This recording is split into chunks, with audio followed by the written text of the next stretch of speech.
Hey, what's going on, Grow Squad family, and welcome to the show. Thank you so much for tuning in, whether you're on podcast, on YouTube. I'm so glad that you're part of the family and that we're moving forward together.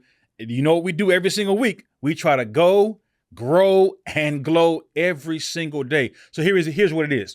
We looked at our analytics and we found out that more than 80% of you all that are viewing are just simply on the fringes. You haven't dived in and joined the community. So let me encourage you to go ahead and subscribe. We've got new stuff coming out every single week. In fact, on my website, even now, you can sign up and get my new blog that comes out every single month. Just be a part of the family.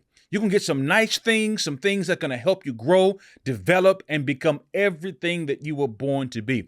But for now, thank you for tuning in. If you're on podcast, if you're listening, go ahead and give your boy a like. Thank you so much for your support. And the reason why we do this is to help each other. As a family, as a squad, I want you to level up this year. I know that the first 6 months of the year may have been mediocre, they may have been subpar, but these last 6 months of the year, we're going to take it to a new level as, again, we keep growing, we keep going, and we keep glowing every single day. Don't forget, our book of the month is Atomic Habits by James Clear. James Clear simply amplifies, he magnifies the reality that you and I have been equipped to not only take big steps in life, because sometimes, the opportunity presents itself where we can take huge steps in life. But then there are oftentimes, if we are just individuals who are just trying to get it out the mud every single day, we've got to take small steps. And those small steps every single day, they build discipline and they build atomic habits that help us reach the goals that we have set for ourselves and for our families. So don't forget, down in the show notes, you'll find the link to Atomic Habits. Go get your copy today. In fact, stay tuned to the end. I'll show you how you can win a free book and another free prize. And I'm not going to tell you what it is just yet, but I'm going to show you at the end of the episode how you can win a free Atomic Habits book that will help you build the necessary skills that you need to become the person that you were born to become. As we get started, let's go ahead and have a word of prayer as we move forward together. God, we thank you for a day that was not promised to us. We thank you for a day that is filled with gladness, that is filled with hope, and that is filled with your love. I pray now that you would help us. I pray for my friend right now who is continuing to grow and develop in life. They may be discouraged right now. Let them know that they're on the right path. I pray for my friend right now who may be struggling just with life in general. I hope and pray and I believe by faith that as they hear the words today that you've given to me to share on this podcast episode, that they will know full well that there is still something on this earth for them to do. Bless us now, we pray in your name. Amen. Today, we want to talk about a super important topic, and it's simply how to turn your losses into successes. How in the world can we flip a loss? In fact, where I was growing up in the neighborhood, they used to talk about how people in life we take an L. Like, oh man, I took an L today. What does taking an L mean? That means sometimes in life we launch or we embark upon something that we don't win at.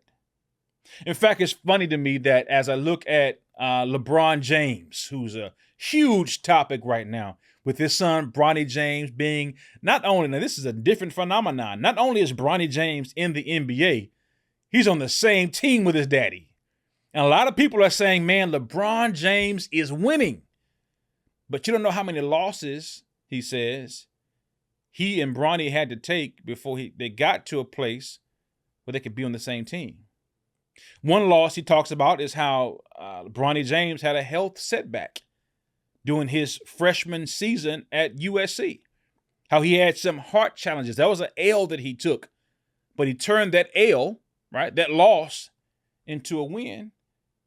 And he fulfilled his dream of making it to the NBA. But Grief Recovery Institute recently did a report, and it says that 70% of people experience at least one significant loss in their lifetime. Hear what I'm saying? Grief Recovery Institute did a survey, and the stats suggest that 70% of people experience at least one. Now, there are people that experience 2, 5, 10, but 70% of people experience at least one significant. What's significant? The loss of a loved one, the loss of a job, a financial setback or hardship, the loss of a spouse, the loss of a child. 70% of people experience at least one significant loss in their lifetime. And of course, as you're listening to the show today, I'm sure you can recall at least one loss in your life. And sad but true, the old adage says, if you haven't experienced a loss just yet, if you haven't experienced a trial just yet, just keep living. The first significant loss I ever had in my life that I can recall was when I was 12 years of age. Now, at 12, of course, you're really only concerned with your friends. You're only concerned with maybe some toys if you're into that at that age. Maybe you're only concerned with, at my point, I was playing outside a lot. At 12, the only thing I was concerned with was living in my little bubble that I created for myself. But lo and behold, a week before my 12th birthday, my grandmother passed away. Now, on my birthday, March the 28th, you would think that I would be preparing for candles and balloons or birthday cake. None of that happened on my 12th birthday. Because that week, my family and I had experienced the greatest loss up until that point, and that was the death of my maternal grandmother. And just because of timing, her funeral services actually ended up being on my actual 12th birthday. No cakes, no parties, no balloons. We're at a funeral. And as we're at that funeral, it's funny because, or it's interesting, I should say, because I forgot that it was my birthday. I was so, I guess, devoid of, or trying to fill that void in my life in that moment, that I didn't realize that it was my birthday. Therefore, I didn't care if we celebrated or not, because I was mourning the loss of my grandmother. Now, I don't know what your loss may have been in life. I don't know what your loss that you've recalled or recounted at this point. I don't know what that loss looks like. But oftentimes you hear people say to themselves, man, I'm going to do something significant because that's what the loss of that loved one or that individual who passed away would have wanted me to do. Or somebody may have lost a job and they said, you know what? I'm coming back stronger and harder. You know why? Because I don't want them to think that my life ended because they fired me from that job. Or you hear people say, man, I had a financial hardship, and I'm going to ensure that I never have another financial hardship by making sure I have multiple streams of income. The bottom line is this: many individuals, most individuals that go through a significant loss, they overcompensate, or they find themselves doubling down in response to that loss, because sometimes in life, loss, setback, and all those hardships makes things more clear to us. It puts things in perspective for us. It often pulls us to a place where we begin to think about, man, wow, life is not what we thought it was going to be. Man, wow, I've got to double down and make sure I make full use of today. In other words, as we look at our lives, as we look at what's ahead of us, as we look at what's behind us, we got to ask ourselves, are we using our time wisely? And have we put ourselves in position to turn a loss into a success? Now, what do you mean by that, Eugene? I'm glad you asked. Most times, as we think about turning a loss into success, it hinges on the fact that we've got to have the proper perspective to do that. In other words, in order for me to look at a loss as a gain, don't miss this. Don't turn the episode off just yet. In order for me to look at a loss as something that's going to work in my favor, I have to have the proper perspective on life. In other words, we were born in this world and we were takers before we were ever givers. Where's the milk? Where's my this? Where's my son right now? Oh man, that's my toy. That's my. I mean, it could be my plate. Those are my eggs. Like, no, your plate is over there, son. Mine, mine, mine. We think that everything is ours.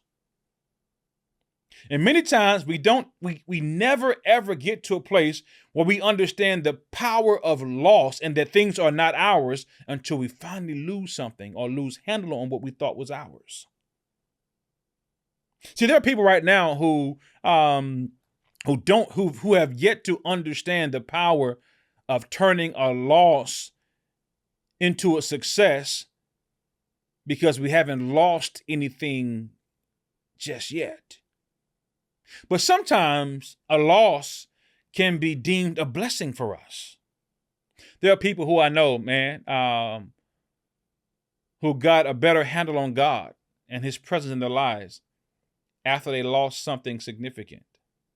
Now, it's not to say that what they lost was evil, what they lost was poison, or what they lost. No, it's sometimes, though, God can work through a loss to get our attention. Not that he purposefully allows the loss to happen, but he does allow it to happen sometimes to help us get back in line with him. The American Psychological Association tells us this: individuals who actively build resilience are 50% more likely to recover from significant loss and achieve success in the following years. So how do we turn loss into success? The first way we do it is we've got to stop living in denial and acknowledge that we actually lost something. Don't miss this, because sometimes people think that, hey, the way that I can process this loss is to act like it's still here. No, you're setting yourself back. The first step in us turning that loss into a success, or turning that loss into a gain, or turning that loss into a blessing, is to acknowledge and to process the loss. And there are several ways that individuals process the loss. There's several ways that people go through the process of acknowledging that loss. And one way is by practicing meditation and reflection. They reflect on the fact that, hey, there's a loss that took place. There are some emotions that are here. And I would encourage you, oftentimes, the acknowledgement and the process piece can be better handled if there's a therapist or a counselor in place to kind of help us move forward and learn what to do with those feelings and those emotions that we're now acknowledging after the loss. Are we angry? I lost the job. Some of you right now, hey, you're the breadwinner. They cut back on hours at work. Oh man, I'm losing some money. What do I do? Do I stay angry and still be broke?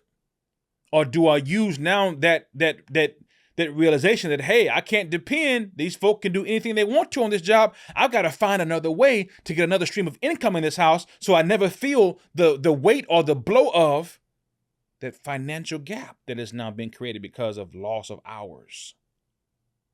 If I've lost a loved one in my life, I've got to acknowledge the fact that, hey, this person was a blessing in my life. This person was, listen, it's not cold-hearted, but we realize and recognize sometimes in life that things and people are in our lives for a reason, for a season, and sometimes a lifetime. So I've got to acknowledge, hey, that there are some relationships in my life, not so much that somebody passed away, but some relationships actually die in our lives. And we got to say to ourselves, man, what was the purpose for that? Man, wow, here are the lessons that I learned.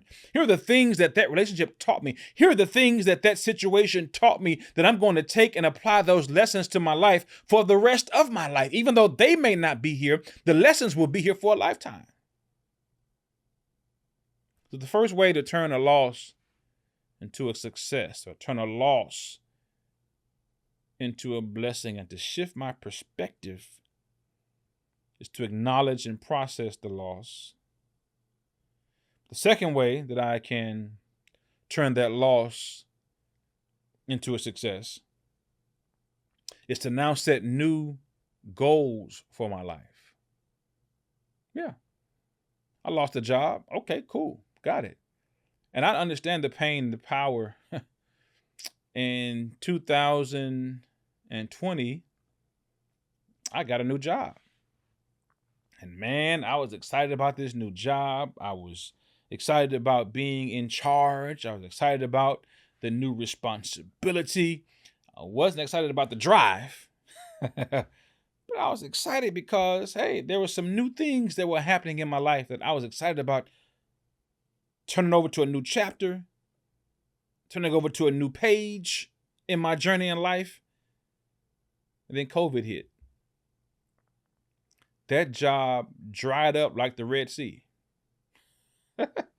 Yeah, that new job I thought I was having, and keep in mind now, I had a child on the way. I'm brand new in my marriage. Man, listen, that thing happened and it shook me to my core.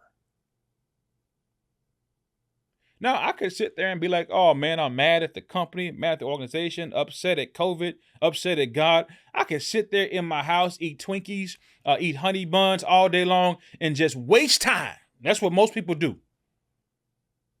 We find ourselves experiencing a significant loss, so we spend time with picking up vices, picking up habits that's going to damage our health. We pick up connections that's going to damage our ability to love properly and to move forward. Oftentimes, we pick up things that will not help us, but that will actually hurt us. So I could have sat there and wallowed in my sorrow of losing this job, because I made plans to leave one job, go to this new job. The job closed. That wasn't their fault all the way. I decided then to set some new goals. That's number 2.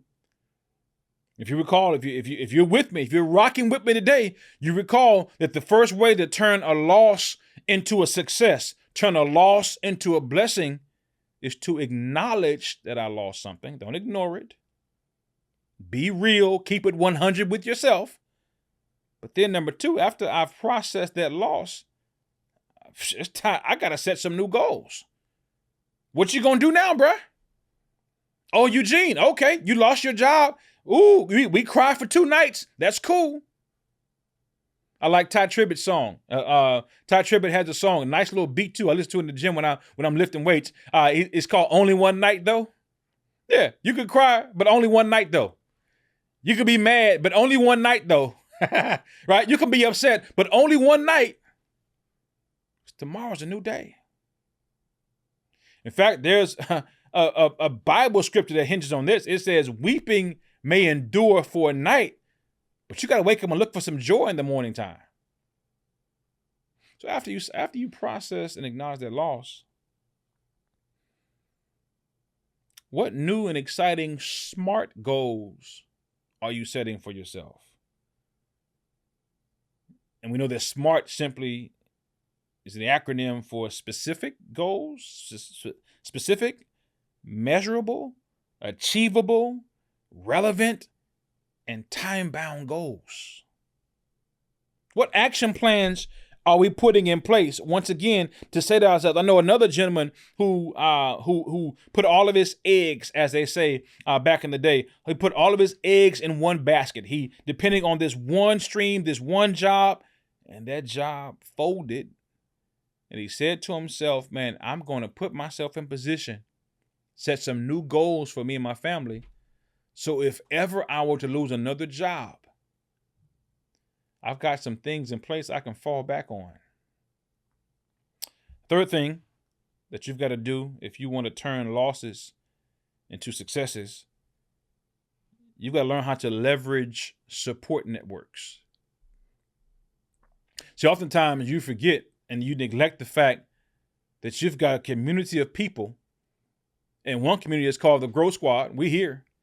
But you got to leverage your support networks, connect with supportive individuals who have always been in your corner. Sometimes you got to say to yourself, I've got to eat some, as they say, humble pie. and tap in. Sometimes when I'm going through a loss, I've got to connect with people that I know have my back, that I know have my best interest at heart, and could sometimes help me move forward. Sometimes these individuals can help me reposition myself to get a better job, to get better income, to put myself in a new light, to attract new business, or whatever the case might be. I got to leverage my support networks and ensure that I am lining myself up and putting myself in position to move forward, to go and to move even higher, and to experience, check this out, new success in your life. So am I saying we should minimize loss? No. I'm saying that everything that happens in our lives, don't miss this, has the potential to be fuel to help you get to somewhere greater. Everything that happens in our lives. Do you realize all the people that have lost in life, they've been in, and I don't want to touch this topic today or ever really, but there are some individuals who have been in the race for certain political offices and elections and that have gone back several times, 1, 2, 3, 4, 5, and then finally on whatever time. I was listening the other day to Miss USA or Miss America, one of those winners of 2016. And she was talking about how she tried to go and win the pageant, and this was her last attempt. In other words, before 2016 or after, up to 2016, there was an age limit on who could compete, and she was in the last year of eligibility. And she put everything. She turned all those losses. She had lost for 6 years in a row. She'd gone to the pageant. She'd gone to whatever that next level was to try to enter into and she lost 6 times in a row. So on the 7th time, she said, you know what? I'm going to take every lesson that I've ever learned in all 6 losses, and I'm going to package them together and come together with a foolproof plan that I'm determined to win on the 7th time. And guess what? Yep, you got it right. On her 7th try, she won. So how are you using your losses today? How will you use your losses in the future? There are lessons in every loss. One of my favorite players of all time, Kobe Bryant, man, he would talk about the fact that, hey, even when we lose, I got to say to myself, let me look at the film. When we win, let me take lessons from everything to help fuel me to move forward, to become better, and to chase my purpose. So here's my call to action to you today. I want you to get up from that state that you might be in. Stop feeling sorry for yourself. Yeah, acknowledge your loss. But move forward and set some new goals. You lost a job. You lost a boyfriend. Lost a girlfriend. Someone in your life passed away. Hearts go out to you, man. Prayers to you, seriously. But at some point, you've got to get up. Not forget the loss, but use the fuel from the loss to propel you forward. Listen, if you stayed to the end of the show today, I want to let you know that one of the ways that we work through loss is by learning new information. And in this book, Atomic Habits, I want to encourage you, if in fact you want to be in line to win one of these new books, Atomic Habits, I want you to subscribe. Drop me an email, eugenehamiltongroup@gmail.com, and let me know how you think this book is going to impact your life. And I promise you there's a special bonus gift that's available if you're part of the Growth Squad to help you move forward, to help you move higher, and to help you turn losses into lessons that will then help you learn how to move those things into successes for your life. Thank you again for tuning in to today's show. Please share this thing out. There's somebody in your life that needs to hear what I had to share today. And as you continue to go, as you continue to grow, as you continue to glow, I want you to let other people know that the family is wide open and we're ready to receive them as well. All right, have a good day. Thank you for tuning in. Peace.